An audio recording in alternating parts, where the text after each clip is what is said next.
સમાચારમાં અમદાવાદની જ્યાં બોપલમાં ચાલશે દાદાનું બુલડોઝર। સોબો સેન્ટરની સામે ગેરકાયદે દબાણોને હવે હટાવવામાં આવશે।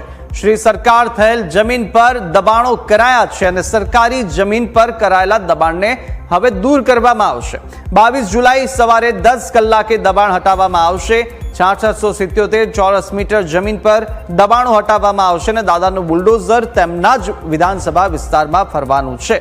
હવે કાર્યવાહી શરૂ થઈ ચૂકી છે અને સાથે જ હવે ઓર્ડર પણ આપી દેવામાં આવી રહ્યા છે, જ્યાં સરકારી જમીન પર જેટલા પણ દબાણો કરવામાં આવી રહ્યા છે બોપલના સોબો સેન્ટરની સામેની સાઈડમાં અનેક શ્રી સરકારની આ જમીન હસ્તક કરેલી જમીન હતી અને તેની પર હવે દબાણો છે તેને હટાવવાની કામગીરી છે તે ચાલુ કરવામાં આવે છે। 22 જુલાઈથી 6677 ચોરસ મીટરની એ જમીન છે કે જેની પર ગેરકાયદે દબાણ અત્યારે કરવામાં આવી રહ્યું છે અને તમામ દબાણો પર બુલડોઝર છે તે ફરવાનું છે અને સાથે જ જે દાદાનું વિધાનસભા વિસ્તાર છે ત્યાં જ હવે બુલડોઝર ફરવાનું છે।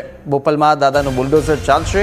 સોબો સેન્ટર પાસે શ્રી સરકાર થયેલ જમીન કે તેના પર હવે દબાણો જે હતા તેને દૂર કરવાની કામગીરી છે તેને લઈ અને હવે ઓર્ડર પણ નીકળી ચૂક્યો છે। આ તમામ જે દબાણો ગેરકાયદે રીતે કરવામાં આવ્યા હતા અને તે તમામ દબાણોને હવે દૂર કરવામાં આવવાના છે। વધુ અપડેટ મેળવીએ સંવાદદાતા જયેશ ફોન લાઈન પર જોડાયા છે। જયેશ, બોપલમાં હવે બુલડોઝર ફરવાનું છે અને સાથે ગેરકાયદે દબાણો દૂર કરાશે, શું અપડેટ મળી રહ્યા છે?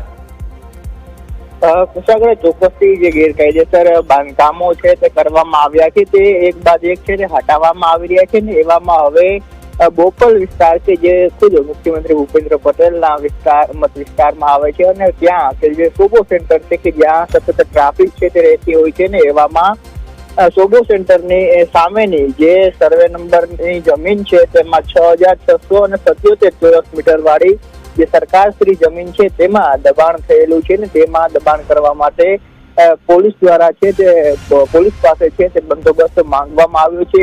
હવે 22 તારીખના વહેલી સવારે દબાણ હટાવવા માટેની કામગીરી છે તે કરવામાં આવશે। અગાઉ પણ મામલતદાર દ્વારા પોલીસ પાસે બંદોબસ્ત છે તે માંગવામાં આવ્યો હતો, જેમાં 18 તારીખના બંદોબસ્તની માંગણી કરવામાં આવી હતી, પરંતુ એ સમયે એવી વાત સામે આવી હતી કે જે દબાણ હટાવવાનું છે ત્યાં વધુ પોલીસ ફોર્સની જરૂરિયાત હોવાથી હવે આ દબાણ છે તે 22 તારીખે હટાવવામાં આવશે।